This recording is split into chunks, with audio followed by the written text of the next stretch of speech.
takut. Orang kalau sudah puasa, jangankan untuk makan, kumur-kumur pun dia takut. Bolak-balik jamaah nanya ke saya, Ustaz, kalau sedang puasa kumur-kumur boleh apa enggak? Kumur-kumur boleh, tapi katanya haram Ustaz kumur-kumur, nanti puasanya batal. Ghulu itu bukan cuma sikap ekstrim beragama, ekstrim dalam berkumur-kumur itu yang tak boleh. Kalau sekedar kumur, yang ghulu itu gimana? Andai ini pakai kaca, sudah kelihatan airnya hampir masuk ke dalam. Ghulu ekstrim. Makanya banyak kita lihat orang masuk kamar mandi, lalu kemudian dia tempat wudhu, dia ambil, hidupkan keran, ambil air, masuk. Sekali dia masukkan air ke mulut, tapi ngeludahnya sampai mungkin 5 kali. Kenapa ente ngeludah sampai 5 kali? Sekali aja kan habis. Saya takut air itu masuk membatalkan puasa saya. Gosok gigi. Berapa banyak orang yang bertanya, apakah boleh gosok gigi saat bulan Ramadan Ustaz? Boleh. Hanya saja sebagian ulama mengatakan setelah tergelincir matahari makruh. Jam 12, jam 1, jam 3, jam 4 itu makruh. Kenapa? Karena saat itu dia dalam keadaan amat sangat haus, kering. Banyak orang yang lesu, lemah, letoy, loyo. Setelah gosok gigi segar. Maka dia khawatir puasanya batal. Maka puasa membuat kita menjadi takut kepada Allah Subhanahu wa taala. Semua ibadah itu mengajarkan takut. Salat, Allahu Akbar, takut. Mana ada orang salat matanya jelalatan. Cantik juga masjidnya. Hebat. Baru kali ini lihat mimbarnya begini, pakai batu-batu. Gak ada. Orang sholat disuruh melihat tempat sujud. Takut kepada Allah SWT. Gatal, benar-benar gatal. Paling berani dia menggaruk 1 kali. Gatal juga nih, gatal juga, berhenti cari kalpana. Kena penyakit kurap, penyakit kulit. Oleh sebab itu sholat membuat orang merasa takut. Hanya saja limit waktunya sedikit, dari mulai takbiratul ihram sampai salam. Karena sholat adalah aqwalun, ucapan, wa af'alun, perbuatan, mufattatahatun bitakbir, dibuka dengan takbir, wa mukhtatamatun bitaslim, ditutup dengan salam. Lalu kemudian puasa mendidik generasi ini untuk takut yang frekuensi waktunya lebih panjang. Berapa? 13,5 jam. Dari mulai jam 5 azan subuh atau setengah 5 sampai buka puasa, terserah di mana. Di Sumatera jam 5 sampai 6.30, 13,5 jam. Di sini pun di Pulau Jawa lebih kurang begitu juga. Andai dia setengah 5, nanti pukul 6, 13,5 jam.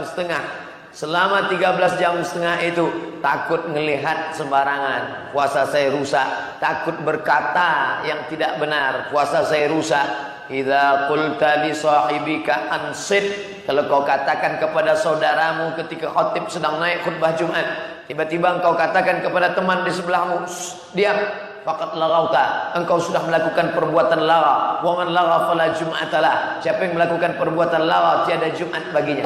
Bagi orang yang sedang sholat Jumat, singkat pendek, khutbah Jumat paling lama 30 menit selesai, tapi tetap dia takut ada yang lebih panjang. Apa itu? Idza syatamahu ahadun, engkau sedang puasa, tiba-tiba ada seseorang mengajak kamu kelahi, au qatalahu, atau mengajak engkau berperang, mengajak engkau berkelahi, mengeluarkan kata-kata, falyaqul, hendaklah engkau mengatakan inni shaim, inni shaim. Katakan 2 kali, inni shaim, inni shaim. Bukan aku tidak sanggup melawan ente, saya bukannya nggak sanggup berantem, saya bukannya nggak sanggup ngebalas, tapi inni shaim, aku sedang puasa. Inni shaim, aku sedang puasa. Sekarang sedang puasa. Tunggu ntar habis buka kalau mau tahu.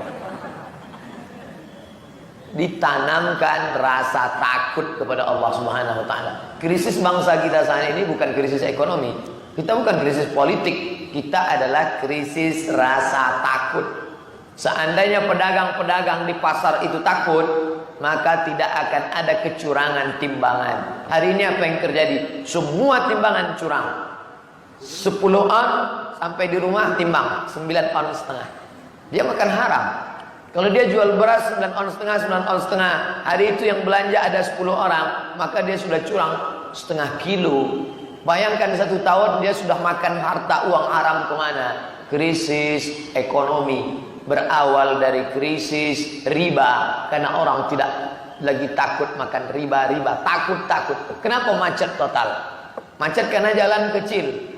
Tidak akan macet kalau kendaraan sedikit. Kenapa kendaraan banyak? Karena orang tidak takut lagi mengambil riba. Bayar DP sedekian, lalu kemudian riba. Yamhaqullahu riba wa yurbis sadaqat.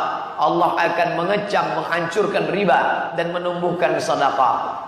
Katanya orang yang riba itu hancur. Kenapa mestinya hebat? Kenapa hebat? Dia sudah menghancurkan sendi-sendi yang lain. Perekonomian umat hancur. Anak-anak muda yang mau berkarir tidak lagi dapat dana segar dari orang-orang kaya, karena orang kaya menumpuk uangnya di bank konvensional, lalu setiap bulan dia mau hasil untung. Tidak lagi ada mudharabah, tidak lagi permodalan, tidak lagi bagi hasil. Gara-gara apa? Orang tidak ada rasa takut. Rasa takut dalam hati orang hilang. Istri tidak lagi takut pada suami. Suami tidak lagi takut kepada Allah karena tidak menunaikan hak istri. 5 kewajiban dia hilang. Makan, pakaian, tempat tinggal, pendidikan, perhatian. Anak-anak tidak lagi ada takut kepada Allah, sampai meletakkan orang tua di panti jompo, sampai membiarkan orang tua tidak makan, tidak minum. Paling dahsyatnya lagi, menuntut orang tua hanya gara-gara menebang sebatang pohon kayu yang diameternya kecil luar biasa, tapi sudah dituntut ke pengadilan.